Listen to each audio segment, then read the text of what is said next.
Salut à toutes et à tous, bienvenue sur le plateau du Talk, un talk show d'une heure pour parler de l'Olympique de Marseille et de son actualité. Je vous rappelle le hashtag LiveTalk, tiens, en début d'émission comme ça, si vous voulez participer avec nous, Twitter, Facebook, le forum du Phocéen, envoyez-nous vos questions, vos réflexions autour de l'émission. En fin d'émission, vous aurez évidemment la partie mythique des questions-réponses. On commence tout de suite avec le sommaire de ce soir, avec la victoire contre Toulouse 2-0. Évidemment des hommes de Rudy Garcia, Zambo, Anguissa, Zambo en puissance. C'est le thème de la deuxième partie de cette émission. Comment réintégrer Valère et Morgan? La question d'une autre partie de cette émission. Et puis, on finira avec l'Europa League qui arrive dès jeudi. Rendez-vous à Salzbourg pour les hommes de Rudy Garcia. Avec nous aujourd'hui deux journalistes. Romain Canuti, habitué. On se voit peut-être même un peu trop, Romain. Comment ça va? Je suis très content, moi aussi. Tous ces moments. Moi aussi. À côté de toi, Florent Germain. Salut Romain. RMC, BFM TV. On se voit beaucoup aussi. On se voit beaucoup aussi. SFR Sport, tout, enfin la totale. La totale. Comment ça va? Ça va très bien. Merci d'être avec nous en tout cas, Flo. Merci. En face de vous, messieurs, Maxence Volpe, habitué également, consultant technico-tactique. Je vois que quand on gagne, on se fait les Mamouras, ça va. Ah ouais, bah 3 victoires consécutives, c'est magnifique. C'est bien, ça. Et à côté de toi, un invité qu'on est très fier de recevoir, c'est Jacques Bail, ancien coordinateur sportif de Roland Courbis pendant beaucoup de clubs qu'il a parcouru. Roland, hein, Montpellier, Rennes, Alger, Sion, le Niger aussi. Oui. Niger, ça devait être sympathique. Exotique. Merci d'être avec nous en tout cas, et tu vas nous apporter ton analyse tactique avec plaisir. Et ton œil aussi avisé sur ce qui se passe à l'Olympique de Marseille. Merci en tout cas. Très volontiers. Et on commence avec le jeu, messieurs, parce qu'on a vu un vrai bon match de foot de la part de l'OM. Je sais pas si c'est ton avis, Flo, toi qui commentes match après match les prestations de Rudy Garcia depuis plus d'un an sur RMC. Là, tu as dû te régaler aux commentaires. Exactement, c'est vrai que il y avait, je sais pas, comme un vent d'enthousiasme hier, j'ai senti sur la première demi-heure. Alors après les buts sont un peu chanceux, on pourrait y revenir, mais c'est vrai que je sais pas si c'est un effet individuel ou il y a peut-être encore plus de concurrence qui commence à pointer le bout de son nez là dans le vestiaire, mais j'ai l'impression que ceux qui étaient sur le terrain, moi c'est l'impression que ça m'a donné, voulaient montrer qu'ils méritaient leur place de titulaire, et les Ocampos, les NJ, même si parfois il y a du déchet, j'ai vu de l'enthousiasme de partout, ça a beaucoup couru dans tous les sens, c'était sympa. Jacques, tu valides cette idée que la concurrence peut apporter aussi la qualité technique? Oui, je pense que les joueurs qui sont rentrés, notamment Anguissa, apportaient énormément de physique. C'est son jeu, NJ c'est pareil, c'est son jeu, le physique, il est basé sur le physique. Et hier soir, effectivement, ça a beaucoup servi. D'autant plus que Toulouse n'était pas trop physique, donc hier soir c'était très bien. Oui, Max, on a été surpris par Toulouse finalement, qui n'a pas été bon sur les coups de pied arrêtés, qui même défensivement n'a pas été aussi solide qu'on pouvait le craindre avec cette fameuse charnière dont on parle, même quand on joue pas Toulouse, la charnière Diop-Julien. Finalement, on les a un peu mangés quand même. Ouais, ça prouve que justement, quand tu as envie de rentrer avec les meilleures intentions du monde sur le terrain, tu peux faire la différence. C'est ce qu'on reprochait aux joueurs de l'OM dernièrement. Et là, on peut voir effectivement que ça paye. Après, il y a aussi, on en reparlera certainement, mais le système de jeu qui est super important. Si tu veux en parler, vas-y. Et c'est vrai que... la compo, tiens, pour... non, mais c'est vrai qu'on parle beaucoup du rôle de numéro 10 de Payet. Mais moi, ce que je soulignerais surtout, c'est qu'on avait des joueurs derrière comme Rolando qui étaient un petit peu embêtés dans la relance, et maintenant d'avoir systématiquement 2 solutions, voire une 3e avec Amavi, parce qu'Amavi techniquement il est très bon, et donc du coup c'est beaucoup plus facile de lui donner le ballon. Ça laisse énormément de possibilités. Avant, Rolando avait une possibilité, c'était Gustavo, et quand il était bloqué c'était compliqué. Maintenant il en a 3, parce que même Zambo m'a impressionné, enfin m'a surpris, on va dire, au niveau de la relance. Et pour te surprendre, il en fallait, parce que Zambo c'est un des joueurs que t'aimes bien depuis plusieurs mois déjà. Ouais. On en parlera tout à l'heure de Zambo, tiens. Après, c'est vrai que... Bon, garde tes munitions. Romain, tu me disais avant l'émission qu'il y avait aussi eu beaucoup de courses, beaucoup de pressing, beaucoup de hargne quelque part, et que ça t'avait aussi impressionné dans ce secteur-là. C'est ce qu'il faut dans le football, et c'est ce qu'il n'y avait pas du tout contre Rennes, on l'a dit plein de fois. Et là, au final...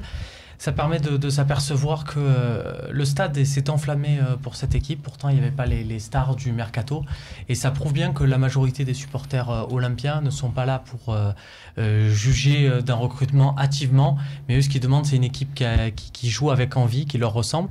Et c'est ce qu'on a vu là. Et j'ai envie de dire, et pas que Garcia, mais l'OM ont pris la saison par le bon bout, dans le sens où quand on met ces ingrédients-là, en termes d'envie, en termes de course, en termes d'intensité, derrière c'est plus facile de bonifier cet effectif. Vas-y Flo. Non, moi aussi j'ai vu de la confiance un peu retrouvée. En fait, si on se remémore certains matchs qui finalement étaient des matchs un peu poussifs, Konyaspor, Amiens, paradoxalement, quand les Marseillais ont ouvert le score, tout de suite dans les têtes ça allait mieux, ils tentaient certaines choses. Et là, on a senti d'entrée quand même que ça tentait plus parce qu'ils avaient plus confiance. Et quand on regarde la compo là qu'on a sous les yeux, il y a des joueurs qui ont du ballon quand même.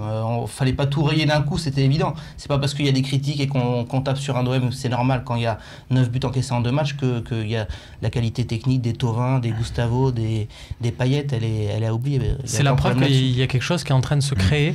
Et là-dessus, je trouve que les choix de Garcia, on lui a tapé dessus après Monaco, et à juste titre, on l'a tapé dessus après Rennes, à juste titre. Mais c'est la preuve qu'il a trouvé quelque chose. Moi, sur la compo, on l'a dit avant sur ce talk, j'étais là à me dire, tiens, j'aurais préféré, par exemple, qu'on relance un Boubacar Kamara. Zambo était parfait pour Amiens, vu ce que proposait Amiens aussi. Et puis là, tu reçois Toulouse, c'est peut-être plus intéressant. Mais au final, cette idée qui est purement mentale de la gestion d'un groupe, c'est facile quand on est sur un plateau d'une émission de dire ça, parce qu'on pense juste au jeu de l'équipe. Mais sur la gestion d'un groupe, de dire les 11 qu'on démarrait, Mandanda, Pelé, excepté évidemment, mais les 10 joueurs de champ qui ont démarré à Amiens, on les remet pour valider quelque chose, pour dire au groupe que ce qui compte c'est que collectivement on va chercher une victoire. C'est une idée, parce que c'est un sport collectif qui est plus que valable. Max et puis Jacques après, vas-y. Non, c'est la preuve aussi qu'il faut de tout dans une équipe, parce qu'en début de saison, si on avait vu que le 11 de départ face à Toulouse avec Ocampos et N'Jie, on se serait quand même posé des questions. Voir Rolando. Ouais, là, tu vois effectivement qu'on connaît les qualités techniques d'un Thauvin, d'un Payet, etc. Mais on voit aussi qu'il faut des besogneux, j'ai envie de dire. Et le meilleur exemple, même si ça m'embête toujours de le citer, mais c'est vrai qu'on le citera encore pendant longtemps, c'était un joueur comme Brandao qui était devant, qui ne plaisait pas à grand monde, mais qui faisait ce pressing un peu à l'image de ce que peut faire Ocampos, qui harcèle finalement tout le long du match son défenseur. Et au final, il récupère des ballons super importants. Jacques, ce 4-4-2, j'allais dire, ce 4-2-3-1 mis en place par Rudy Garcia, il est séduisant sur le long terme aussi. Il m'a énormément séduit. On voit que dans le positionnement, on peut trouver facilement des triangles, et même 2 triangles qui forment un losange, et c'est beaucoup plus facile. Explique-nous le triangle qui forme un losange. J'ai pas été à l'école longtemps, non, je veux savoir lequel de triangle qui forme le losange. On a par exemple la pointe basse Rolando, la pointe haute Ocampos, Gustavo sur le côté ici à ma vie, il monte un petit peu d'un cran, ça fait un losange. C'est beaucoup plus facile à jouer au football quand on est positionné comme ça. On parle des joueurs comme Thauvin, Payet, puis N'Jie, Ocampos, qui sont des joueurs un peu plus techniques, c'est vrai, mais le fait d'avoir Zambo et Gustavo derrière qui vous permettent...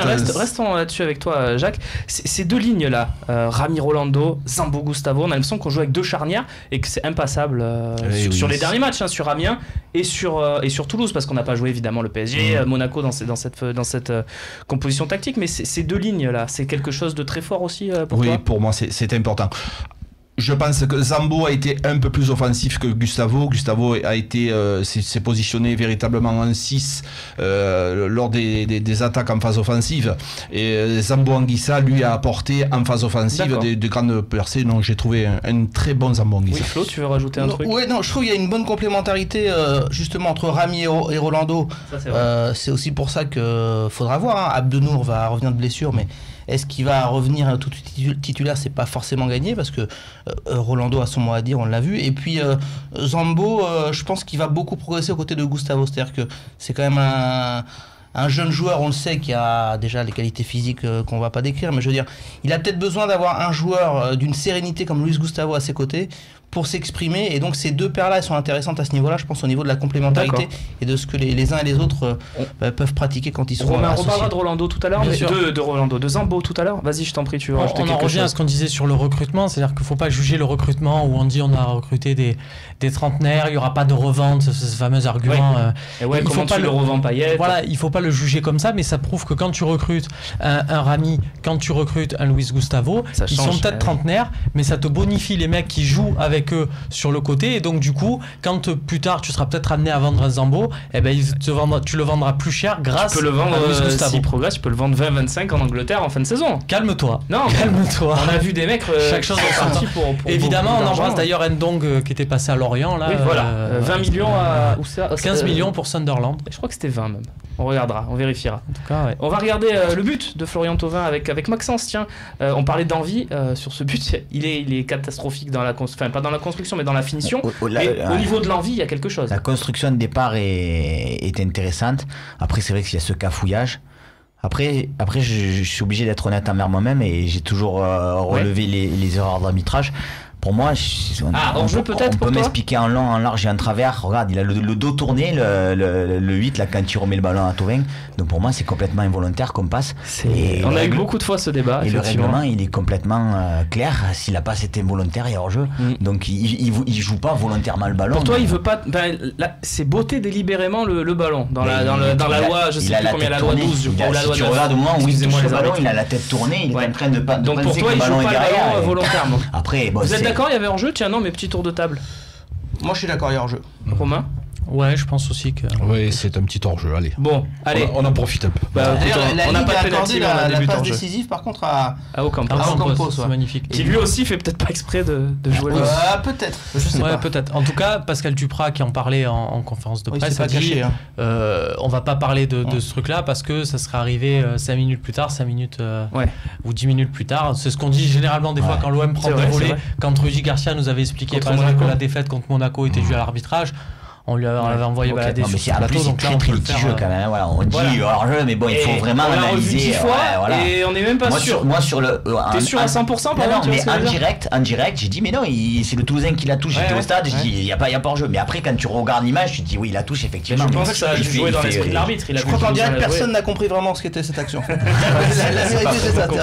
Si on demande une analyse dans la foulée du but, je suis sûr que personne ne l'a dans l'ordre. Il faut l'avoir dans l'ordre, en fait, qui l'a touché après. On conclut avec Lucas Ocampos, c'est souvent ça. On conclut avec un petit extrait de Zone Mixte avec Florian Thauvin qui revient sur le jeu justement de l'Olympique de Marseille. On l'écoute, Florian Thauvin. Je pense que dans le contenu, c'est le meilleur match de l'OM cette saison. Il y avait un peu de tout. Il y a forcément des choses à corriger, mais on a vu une belle équipe de l'OM ce soir et c'est bon pour nous, pour la confiance. Et ce soir, on a prouvé qu'on était capable de gagner et aussi avec la manière. Voilà.